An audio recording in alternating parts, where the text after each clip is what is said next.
What's up, everybody? It's Versus. I'm JWMaher, and that's Will Cohen. This is the 73rd episode of Versus. We're working our way through all of these IT and distribution films. Will, how you doing? I'm doing good. So, John, we've been doing this long enough. You everyone who watches this, all like two people, know my shtick by now. I try and I try and look nice. I try and look presentable. If I put as much effort into the way I dress as this film put into trying to make a movie, I would be naked with barbecue sauce stains all over my tits. Pretty much. That sounds about right. Let's get down to it. We're talking about a movie. It is a movie. I watched that.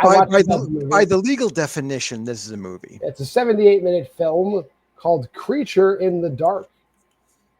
Can you tell me a little bit more about your situation? We are officially 2 months in since the sun disappeared. What's the area like over there? Any looters? Any creatures?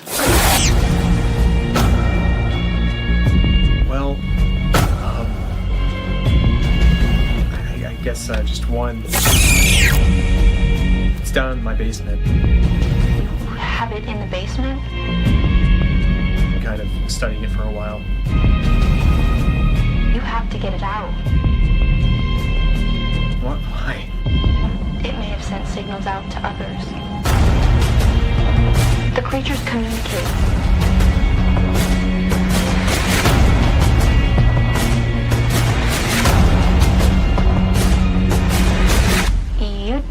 You didn't touch it or anything, did you?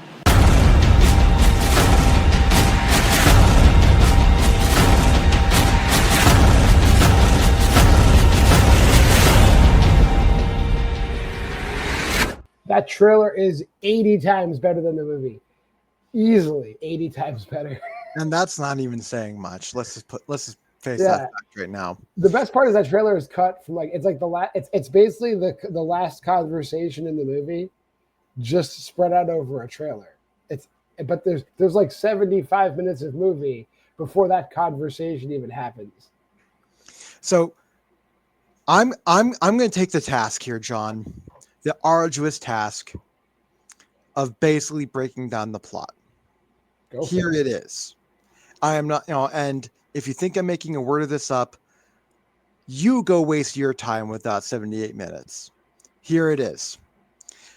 Imagine you're the biggest fucking loser imaginable in the apocalypse. Now imagine you're the shittiest father imaginable in the apocalypse. Now imagine you're the same person. That's pretty close. That's it. It's so yeah. I mean, if you took a shot every time this guy makes a poor parenting decision, just in the confines of the room he's in with his daughter, you're not making it 20 minutes into this movie. It's berserk. It's like the scene like when he eats green beans like out of the can, and then he just puts the can in front of the door. Like that's sharp.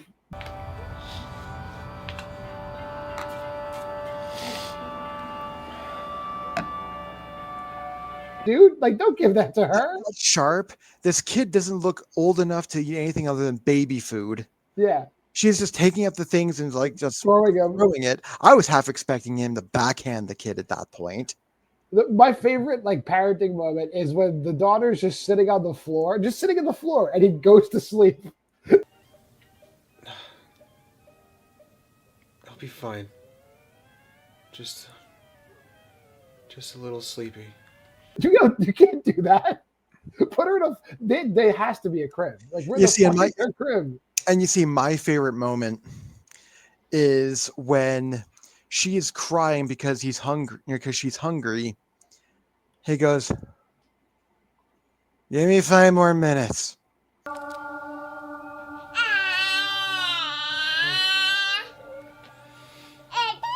Gotta keep it down, okay? this kid is not even like, this kid doesn't even look like she is 4 months old. The on the card he writes she's a year and 2 months old. I mean, she stands up. She stands up. So like, so we'll put. I think she's probably around, maybe right around 10, 11 months. But on the card, he writes a year and 2. Because like Declan was like standing up like closer to like between 9 and 10. So it's like, there's no way this kid is like a year old. Fuck that. Yeah, the kid doesn't talk or anything. It's an old infant, young toddler maybe. But whatever, we're splitting hairs over like the least important part of the movie.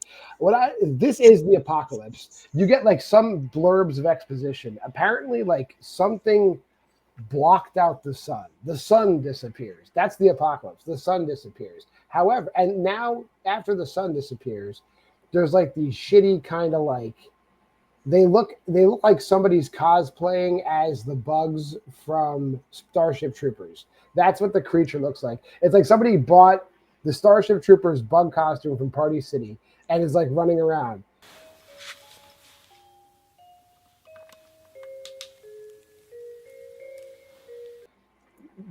I digress. This is the weirdest apocalypse because like while no radio stations come in and the television doesn't work, he has running water and electricity in his house. I don't understand how that works.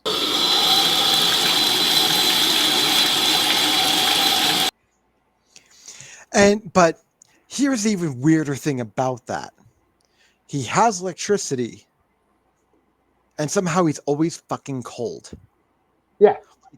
Like to the point, like there's like one scene where there's like his like lips are fucking blue. Yeah. Everyone complains that they're cold. There's like a throwaway line like these creatures are attracted to light. Because there's a girl in the beginning, and every like intruder in the house, I guess it looks like they have frost. I think maybe, okay, I'm gonna give this movie more credit than it deserves. So like you get infected, I guess, by the creatures, and like you show like frostbite symptoms. Because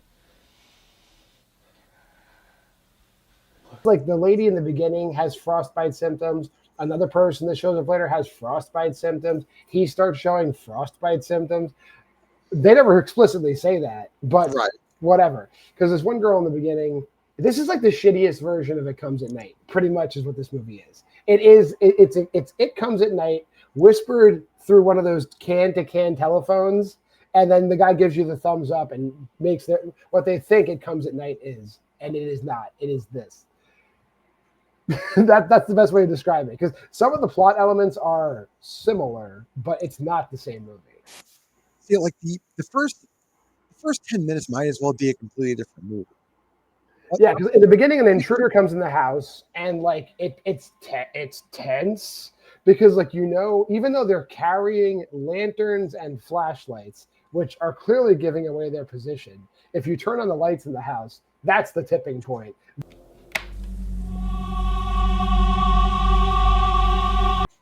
He sees that she's about to turn on the light, and then he closes the door behind her. And, her eyes rolled back in her head for some reason. She's sick. And then all of a sudden, we hear boom, scream, boom, boom, and then, like he goes out of the room. For some reason, the creature can't handle the door, but knows how to handle a light switch because it's dark again. Yeah, the lights are out now. Yep.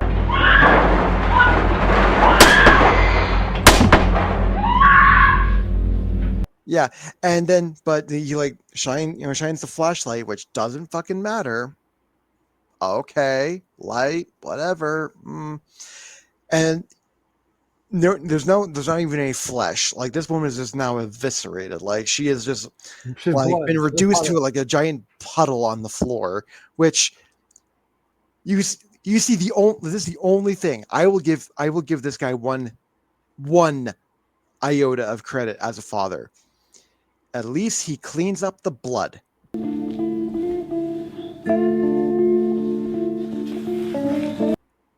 That's Well, it. honestly, they live upstairs. That kill happened downstairs. And I then, know, but at least he cleans up the blood. good job, River. His name's River. Uh, Yeah, and shitty name. then for some reason, just to pad this movie up to 78 minutes, they show a bunch of flashbacks. Obviously, the kid has a mother, and we find out that the mother just got called into work on New Year's Eve. She works for some government agency, I think. I have no fucking idea. It's very vague what she does. Thank you, River. Where are you going? I told you I have to work New Year's. And Right. then the apocalypse happens on New Year's Eve, and then that's it. Like, she never comes back. And so we're 2 months later. I guess that makes it February. And quite frankly, like during those flashbacks, we also find out that like they're having marital problems because he just keeps fucking sleeping all the time. We have no idea what he does. He doesn't do anything. I don't think he has a job. But then why is he sleeping all the time? Because he's a loser. Oh, there we go. The only thing we know about this guy, other than the fact he is like he is easily like the shittiest father of all time. Well, maybe he does redeem himself at the end when he abandons when the people are coming to save them, and he abandons his daughter and drives away. He saves her life. We'll go into that because I still call bullshit that's a good fathering. That's a good fathering position. We kind of alluded to it a little bit before we started. I'm going to go into why that's still a shitty move. But the only thing we know about this dipshit, with all the times, all of the padding that happens in this, the only thing we know about this guy, aside from he sleeps a lot, is that he loves root beer and pizza. Yeah, he's definitely a loser. And then I guess they kind of touch on it in the trailer. The trailer basically gives away the whole movie because he's obviously, by fucking around with the creature and keeping it in the house, he's come into contact with it in some form, and it has infected him with that same frostbite sickness. So peek behind the curtain, because I attempted to watch this movie at one point. I wound up falling asleep throughout the entire runtime. And so I took it upon myself to try watching it again. What the fuck is he like putting his hands in and like finger painting with?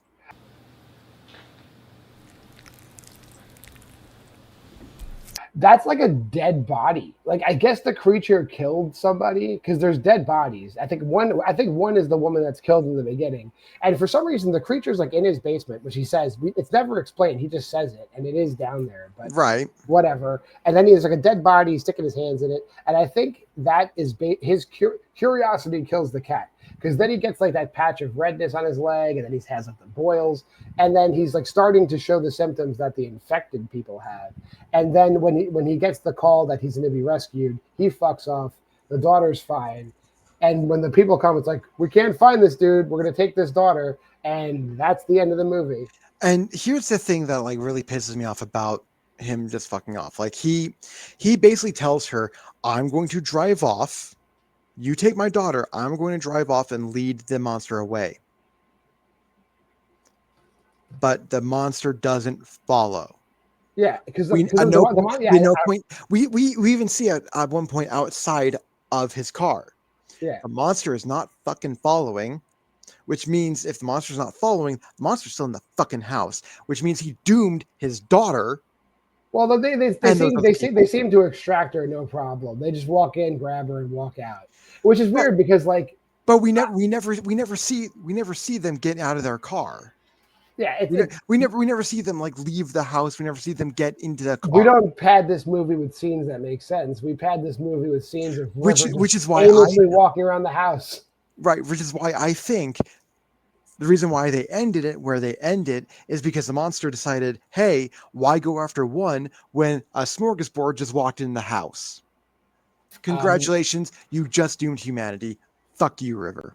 Yeah, I guess. Sure. That makes the movie more interesting. But that's it for the Creature in the Dark. So we'll talk about ratings. We'll go on ahead. So I gave this piece of shit 1 star. And honestly, this movie is so goddamn boring. I almost want to go back and look at all the other ITN films and wonder if I rated them too low. Like this film just like we sometimes complain that a movie doesn't give us enough. This movie gave us literally nothing. It Like, isn't. There is nothing. Yes. like they're trying to like everything. Like, it feels like they're trying to like make something like more intellectual or more heartfelt than this is. But all they do is just leave us just with this empty feeling inside of how much this guy just fucking sucks across the board.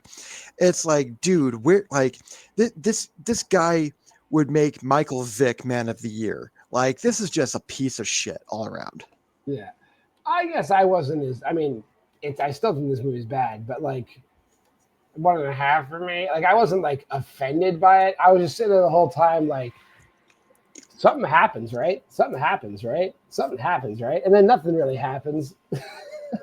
That actually for behind the curtain some more. The guy that plays River, the guy that plays his wife in the flashback, and the baby are a family in real life. That is a mother, father, and daughter. Right.